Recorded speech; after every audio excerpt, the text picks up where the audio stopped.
Oturma odanızdaki şu saksı bitkisi kedinizin böbreklerini saatler içinde çökertebilir. Kulağa abartılı geliyor ama bu gerçek. Bugün evcil hayvan sahiplerinin bilmeden eve getirdiği kediler ve köpekler için ölümcül olabilecek bitkileri sayıyoruz. İkinci sıradaki bitki Türkiye'de en çok satılan ev bitkilerinden biri ve çoğu pet sahibi onun tehlikesinden hiç haberi değil. Sonuna kadar izleyin.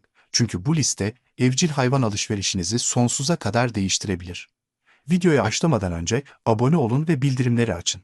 Bitkiler hakkındaki gelecek videolarımızı kaçırmayın. Desteğiniz bu kanalın büyümesine yardımcı oluyor. ASPCA ve zehir kontrol merkezleri evcil hayvanlar için zararlı olabilecek uzun bitki listeleri yayınlıyor. Ama bu bitkiler hala raflarda duruyor. Hiçbir uyarı etiketi olmadan. Bugün sadece en tehlikeli olanları, özel olarak kediler ve köpekler için ölümcül olabilecek bitkileri konuşuyoruz. Listemizin birincisi zambak. Pek çok insan zarif, saf, hatta kutsal olarak düşünüyor. Uzun sapları, geniş taç yapakları ve güçlü kokusuyla zambaklar çiçekçilerin gözdesi. Düğünlerde, cenazelerde, bayramlarda, evlerde görüyorsunuz. Marketler onları saksılarda satıyor. Kim o beyaz, turuncu veya pembe rengi oturma odasına taşımak istemez? Ama işte karanlık tarafı. Zambaklar kediler için sessiz katillerdir. Büyük bir yaprak lokmasından bahsetmiyorum. En küçük temas bile ölümcül olabiliyor. Polenin bile kedinin kürkünde kalıp sonra yalınması, akut böbrek yetmezliğine neden olmak için yeterli. Bir vazo dolusu kesik zambaklardaki suyu içmekte aynı derecede ölümcül olabiliyor. Saatler içinde kediler kusabilir, iştahını kaybedebilir ve halsiz düşebilir. Acil tedavi başlamazsa çoğu kurtulmuyor. Veterinerler bu konuda sürekli uyarıyor. Ama her bayram sezonunda kliniklere çiçeği masaya koyup işe giden, eve geldiğinde evcil hayvanı krizde bulan sahiplere ait yürek parçalayıcı vakalar geliyor.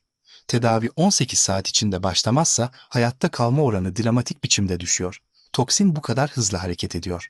Zambaklar kediler için bu kadar kötüyse ikinci sıra için hazırlanın. Çünkü sıradaki bitki Türkiye'de en çok satılan ev bitkilerinden biri ve muhtemelen şu an birçoğunuzun evinde var. Listemizin ikincisinde Defenbahya. Ev içi tropikal bir hava verdiği için çarpıcı. Bahçe marketlerinin onu itmesinin nedeni şu: yetiştirmesi kolay, düşük ışığa dayanıklı ve bir mekana anında stil katıyor. Ama çoğu insanın bilmediği şu: o güzel yaprakların içinde kalsiyum oksalat adı verilen mikroskobik iğne şeklinde kristaller gizleniyor. Biri bitkiyi çiğnediği veya ısırdığında bu kristaller ağzın ve boğazın yumuşak dokularına küçük cam kırıkları gibi saplanıyor. Sonuç yoğun yanma ağrısı, dudak ve dilde şişme ve bazı durumlarda boğaz o kadar şişiyor ki nefes almak veya konuşmak güçleşiyor. Bu yüzden dilsiz kamış deniyor. Mağdurlar konuşamaz hale geliyor. Bu bir kereden fazla yaşandı. Zehir kontrol merkezleri bir yaprağı çiğneyen küçük çocuklar veya gövdeyi ısıran kediler ve köpekler hakkında düzenli çağrılar alıyor. Ciddi vakalarda hava yolunu açık tutmak için hastane tedavisi gerekiyor. Ham özüne çıplak elle dokunmanız bile cilt tahrişine neden olabiliyor. Ardından gözlerinizi ovarlarsanız gözleriniz de yanıyor. Difenbahya kötüyse 3. sıra için hazırlanın. Küçük palmiyeyi andıran dekoratif bir parça olarak satılan bu bitki, evcil hayvan acil servislerine sayısız seyahate neden olmuş ve küçük bir tat bile karaciğeri çökertiyor. Listemizin 3. sırasında sago palmiyesi var. İlk bakışta küçük bir palmiyeye benziyor. İnce gövde, dramatik biçimde açılan koyu yeşil yapraklar ve insanları tatile götüren bir tropikal his. Bakımı az, egzotik görünüyor ve hem iç hem dış ortamda saksılarda iyi uyuyor. Ama işte karanlık tarafı. Sago palmiyesinin her parçası zehirli. Ama tohumlar özellikle tehlikeli. Karaciğere saldıran sikasin adı verilen toksin içeriyorlar. Köpekler ve kediler için küçük bir lokma bile kusma, ishal, nöbetler, karaciğer yetersizliği ve pek çoğunda ölümü tetikleyebiliyor. Veteriner hastaneleri bu bitki hakkında düzenli uyarılar yayınlıyor. Çünkü evcil hayvan zehirlenmesinin en önemli ölüm nedenlerinden biri. Köpeklerin bahçede düşen bir tohum bulduğu ve acele veterinere götürüldüğüne dair raporlar var. Sahipler tedavinin pahalı olduğunu ve belirtiler başladığında hayatta kalma oranlarının çok düşük olduğunu biliyor. Bitki tehdit edici görünmüyor. Dikenler, parlak uyarı renkleri yok. Ama hayvanlar için sessiz bir katil. 4. sıradaki bitki, zakkum.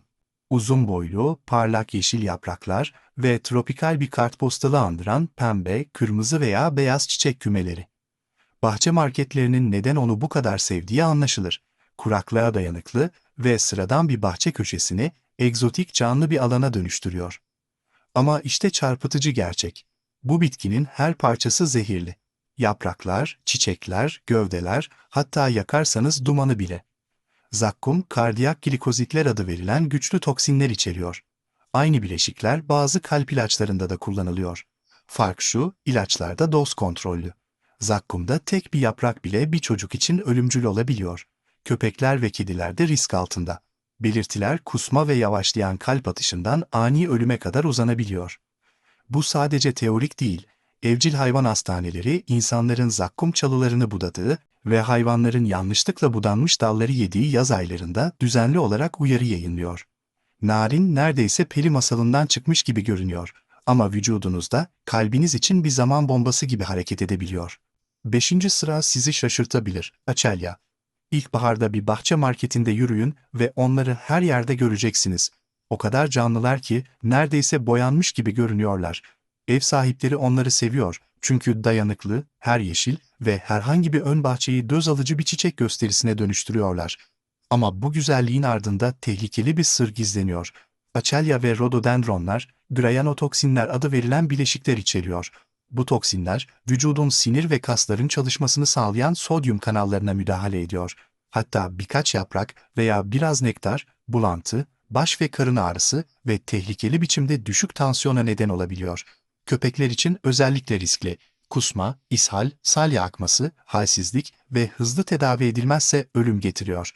ASPCA, açelyaları evcil hayvanlar için ölümcül olabilecek bitkiler arasında listeliyor. Ama bahçe marketlerinde hiçbir uyarı yok. Ön bahçeye dikilen açelya, düşen yaprakları yalayan köpek için sessiz bir tehdit. 6. sıradaki bitki yüksek otu. Mor, pembe ve beyaz tonlarında boya fırçasıyla yapılmış gibi görünen çan şekilli çiçeklerle kaplı uzun saplı. Yanından geçtiyseniz büyüleyici bir manzara olduğunu bilirsiniz. Sanki bir çayırda küçük trompetler çalıyorlar. Ama o narin çiçeklerin içinde güçlü bir kimyasal karışım gizleniyor. Yüksek otu, dijitalis glikozitler adı verilen bileşikler içeriyor. Kontrollü dozlarda doktorlar yüzyıllardır kalp yetersizliğini tedavi etmek için dijitalis kullandı. Ama vahşi bitkide doz kontrolsüz ve ölümcül. Yüksek otu yutmak, bulantı, kusma, şiddetli düzensiz kalp atışı, nöbetler ve hatta kalp durmasına neden olabilir. Özellikle köpekler çan şekilli çiçekleri çiğneyerek zehirleniyor. Birleşik Krallık'ta bahçıvanların eldivensiz bitkiyi tutup ardından ağızlarına dokunmasının ardından ciddi zehirlenme yaşadıklarına dair raporlar var. Köpekler için aynı risk geçerli. Çiğnenen yaprak hızla kalp komplikasyonlarına yol açıyor. Listemizin son sırasında cesur, dramatik ve neredeyse baş başına dekoratif görünen bir bitki var. Hint yağı bitkisi. Uzun sapları, büyük yıldız şeklinde yaprakları ve dikenli kırmızı tohum kapsülleriyle bahçelerde dekoratif bir parça olarak yetiştiriliyor. Egzotik tropikal görünümü için satılıyor. Hızlı büyüyor, alanı çevreyle dolduruyor ve gözü çekiyor. Ama işte onu dünyanın en tehlikeli bitkilerinden yapan şey. Hint yağı bitkisinin tohumlarında risin var. Evet, casus romanları ve suç hikayelerinde duyduğunuz aynı ölümcül zehir. Risin o kadar toksik ki, küçük bir miktarı bile vücudunuzun protein üretme kapasitesini devre dışı bırakarak organ yetersizliğine ve ölüme yol açabiliyor. 2 tohum bir çocuğu öldürebilir. Köpekler ve kediler için risk aynı derecede ciddi. Tohumları bulup çiğneyebilirler. Tohumları ellerinizi yıkamadan tutmanız bile gözlerinize veya ağzına yanlışlıkla dokunursanız tehlikeli olabiliyor. Çocukların parlak tohumları şeker veya fasulye zannedip acil servislerde son bulduğu gerçek vakalar var. Bu yüzden pek çok yerde castor yetiştirmek cesaretlendirilmiyor veya tamamen yasaklanıyor. İşte karşınızda evcil hayvan sahiplerinin bilmeden eve getirdiği kediler ve köpekler için en tehlikeli 7 bitki. Güzel görünebilirler ama bu güzellik arkasında çoğu insanın hiç duymadığı toksinler ve riskler var. Ve unutmayın, bahçe marketi sizi uyarmayacak. Neyin güvenli olup olmadığını bilmek size kalmış. Şimdi sizden duymak istiyorum. Bu bitkilerden hangisi sizi en çok şaşırttı? kedileri öldüren zambaklar, karaciğeri çökerten sago palmiyesi veya ünlü zehir risini barındıran Hint yağı bitkisi mi? Cevabınızı yorumlara bırakın. Her birini okuyorum ve hikayeleriniz ve deneyimlerinizi duymayı seviyorum. Bu videoyu faydalı bulduysanız beğenin, diğer evcil hayvan sahipleriyle paylaşın ve kanala abone olmayı unutmayın. Ve bir sonraki videoda görüşmek üzere.